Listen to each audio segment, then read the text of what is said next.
Hello everyone, कैसे हैं आप सब। तो जैसा कि आप देख पा रहे हैं, हम पैसे वाइज पढ़ रहे थे। तो पैसे वाइज में आज हम सीखेंगे प्रेजेंट कंटिन्यूस और पास्ट कंटिन्यूस की पैसे वाइज हम किस तरह से बनाते हैं। अगर इससे पहले आपने ये बेसिक वीडियो नहीं देखा आपने एक्टिव पैसे वाइज वाला, जिसमें हमने जनरल रूल बता रखे हैं कि सब्जेक्ट का ऑब्जेक्ट कैसे बनाते हैं, ऑब्जेक्ट का सब्जेक्ट कैसे बनता है, ये प्रोनाउन वाले, और ये टेंस कैसे चेंज होते हैं कि एक्टिव प्रेजेंट इंडेफिनिट है तो कंटिन्यूस की हेल्पिंग वर्ब लगेगी, किस तरह का टेंस चेंजिंग है। टेंस चेंज मतलब कि टेंस प्रेजेंट है तो प्रेजेंट ही रहेगा, बस उसमें जो है हेल्पिंग वर्ब यानी कि सिंपल प्रेजेंट की है तो सिंपल पास्ट की हेल्प, वो सिंपल प्रेजेंट की हेल्पिंग वर्ब है तो प्रेजेंट कंटिन्यूस की हेल्पिंग वर्ब आती है उसमें पैसे वाइज में।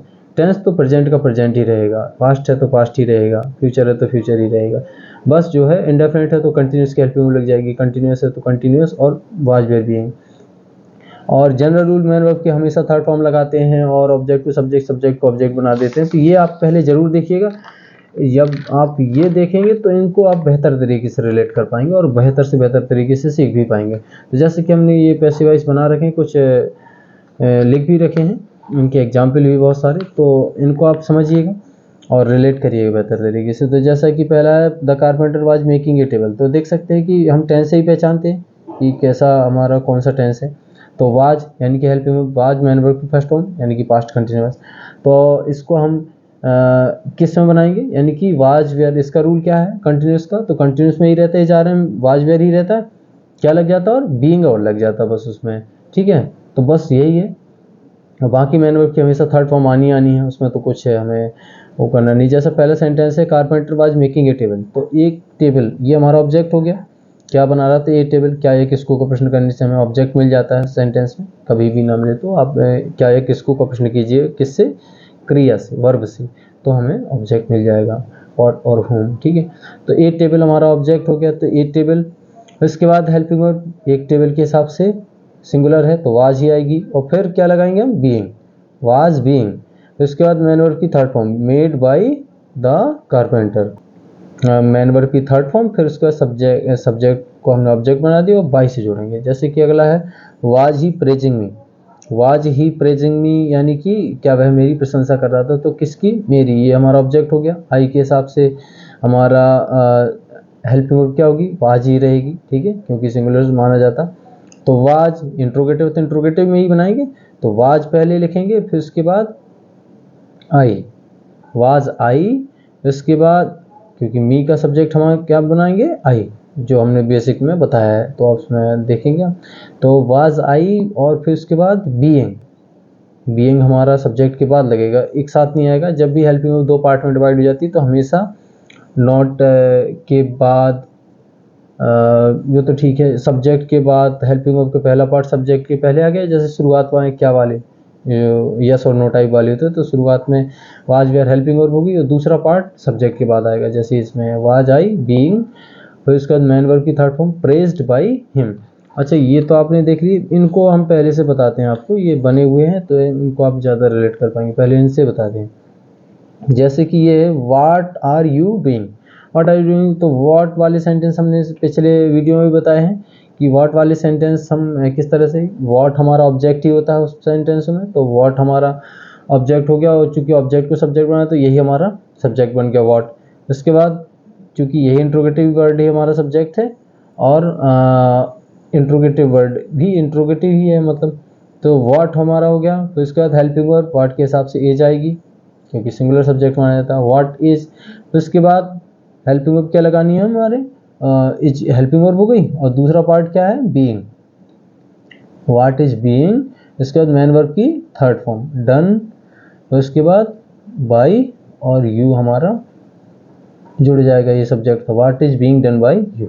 अगला my sister is writing a letter, तो my sister is writing a letter, तो ए लेटर हमारा ऑब्जेक्ट हो गया, क्योंकि प्रेजेंट कंटिन्यूस है तो हमारा ए लेटर हम लिखेंगे, ये हमारा सब्जेक्ट हो गया। फिर उसके बाद हेल्पिंग वर्ब, हेल्पिंग वर्ब क्या है, ए लेटर के हिसाब से एज ही आएगी, एज। फिर उसके बाद नहीं तो है नहीं तो सीधा बीइंग लगाएंगे, अगर नहीं होता तो इज नॉट बीइंग।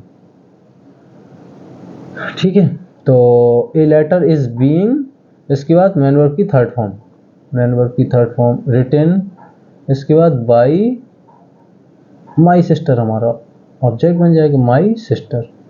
इस तरह से ये हो गया हमारा। अगला is your brother calling me, तो ये हमारा क्या है, इंट्रोगेटिव है, तो इंट्रोगेटिव ही रहने देते हैं। तो इसमें ऑब्जेक्ट क्या है, मी के हिसाब से हेल्पिंग वर्ब क्या आने वाली, एम, यानी कि एम लगाएंगे, तो ये हमारा इंट्रोगेटिव ही रहेगा, बस इसके हिसाब से हेल्पिंग वर्ब आएगी। तो एम, और ये हमारा सब्जेक्ट आई, तो दूसरा पार्ट बीइंग, ये बाद में आएगा। एम आई बीइंग, इसके बाद मैन वर्ब की थर्ड फॉर्म, तो कॉल की थर्ड फॉर्म, कॉल की कॉल्ड। फिर उसके बाद ये हमारा सब्जेक्ट है पूरा, by your brother, by your brother. तो इस तरह से हमारा ये सेंटेंस हो जाएगा कंप्लीट। अगला, why are you writing an application to the principal, तुम प्रधानाचार्य को एक प्रार्थना पत्र क्यों लिख रहे हो, तो तुम्हारे द्वारा प्रधानाचार्य को एक पत्र क्यों लिखा जा रहा है। इस तरह से इनमें हमने पहले भी समझा रखा है आपको कि किस तरह से इनका अर्थ बताते हैं, तो आप पिछली वीडियो जरूर देखिएगा। तो जैसे कि इस पे हमारा सब्जेक्ट पहले जान लेते हैं क्या है, मतलब कि ऑब्जेक्ट को सब्जेक्ट बनाएंगे, तो क्या लिख रहा है, एन एप्लीकेशन, किसको, टू द प्रिंसिपल, तो दोनों हैं। जो हम एन एप्लीकेशन को बना लेते हैं हम सब्जेक्ट, तो एन एप्लीकेशन के सिंगुलर होगा हमारा, तो सिंगुलर सब्जेक्ट है, तो इसके हिसाब से हेल्पिंग वर्ब क्या आएगी, इज। तो सबसे पहले तो क्वेश्चन वर्ड ही लिखेंगे, हमेशा क्वेश्चन वर्ड ही लिखते हैं। अब हेल्पिंग वर्ब हम पहले क्यों पता कर लेते हैं, क्योंकि क्वेश्चन वर्ड के बाद हेल्पिंग वर्ब भी लिखी जाती है। तो क्या लगाएंगे, एन एप्लीकेशन के हिसाब से इज, फिर इसके बाद subject an application, an application, तो एन एप्लीकेशन, इसके बाद बीइंग, चूंकि पहला पार्ट यहाँ हो गया, फिर दूसरा पार्ट हेल्पिंग वर्ब का बाद में, बीइंग, फिर उसके बाद मैन वर्ब की third form written, being written. इसके बाद क्या था, to the principal, to the other word, to the principal by you, by you, क्योंकि हमारा बाई से जोड़ना। अच्छा, इसको पहले भी लिख सकते, इसको बाद में भी लिख सकते, कोई दिक्कत नहीं, इस तरह से बना लेंगे। Who is making a noise, तो इन द रूम, तो कक्षा में, वो कमरे में शोर कौन कर रहा है, तो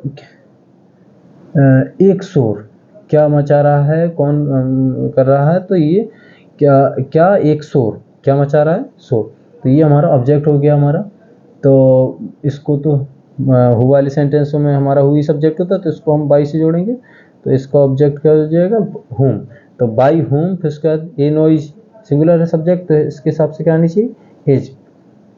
इसके बाद हेल्पिंग वर्ब ए, वो सब्जेक्ट ए नॉइज, फिर उसके बाद बीइंग दूसरा पार्ट, इसके बाद मैन वर्ब की थर्ड फॉर्म मेड, फिर उसके बाद अदर वर्ड है इन द रूम। तो इस तरह से हमारा बन जाएगा, by home is a noise being made in the room. अब ये वाले समझाते हैं जो छूट गए थे। जैसे अगला है, why was Ram not singing A sweet song, तो ये स्वीट सॉन्ग हमारा सब ऑब्जेक्ट है, तो ये सब्जेक्ट बनेगा, तो ये सिंगुलर है, तो इसके हिसाब से हेल्पिंग वर्ब क्या आएगी, सिंगुलर की। तो सबसे पहले तो क्वेश्चन वर्ड ही लिखेंगे वाई, इसके बाद हेल्पिंग वर्ब क्या लिखेंगे, ये स्वीट सॉन्ग के हिसाब से वाज, इसके बाद ये स्वीट सॉन्ग, इसके बाद नहीं है तो नहीं की अंग्रेजी लिख देंगे, फिर इसके बाद आएगा बीइंग, ठीक है, तो बीइंग मैन वर्ब की third form sung by Ram, तो इस तरह से हो जाएगा। हु वाज अब्यूजिंग यू, तो इसके हिसाब से देखें तो यू हमारा ऑब्जेक्ट हो गया, तो बाई हुम से हु हमारा सब्जेक्ट है, तो इसको ऑब्जेक्ट बनाएंगे, तो बाई से जोड़ेंगे, इसका ऑब्जेक्ट क्या बनेगा, होम, तो बाई होम, फिर उसके बाद हेल्पिंग वर्ब यू के हिसाब से आएगी, तो क्या लगाएंगे, वेयर। फिर उसके बाद सब्जेक्ट हमारा ये बनाएंगे, तो यू का यू हो गया सब्जेक्ट यू, और फिर उसके बाद मैन वर्ब की third form abused, what are you doing. तो इसमें हम देखें तो सबसे पहले देखें व्हाट हमारा ऑब्जेक्ट का काम करता है किसी सेंटेंस में, तो ये क्योंकि हम क्वेश्चन ही क्या से करते हैं, तो क्या हमारा क्या में क्या ही जवाब मिलेगा, तो ये हमारा क्या हमारा ऑब्जेक्ट का काम करेगा। तो क्या ये व्हाट ऑब्जेक्ट हो गया, तो सिंगुलर है, तो इसके हिसाब से हेल्पिंग वर्ब क्या लगाएंगे, इज, तो व्हाट इज, फिर इसके बाद दूसरा पार्ट भी being, what is being done by you, तो ये हम पहले बता चुके हैं। तो इनको आप एक बार समझिएगा, रिलेट करिएगा, और इंग्लिश ग्रामर की ऐसी ही वीडियोज पाने के लिए चैनल को सब्सक्राइब करिएगा। वीडियो पसंद आया हो तो ज़्यादा से ज़्यादा बच्चों को शेयर करिएगा, ताकि और भी बच्चे चीज़ों को आसानी से सीख पाएँ, जो कि बहुत टफ बनाए रहते हैं। तो सिंपल तरीके से सीखिएगा और इनको समझिएगा। अगर बेसिक वीडियो नहीं देखा आपने पिछले वाला तो वो ज़रूर देखिएगा, ठीक है। Thanks for watching.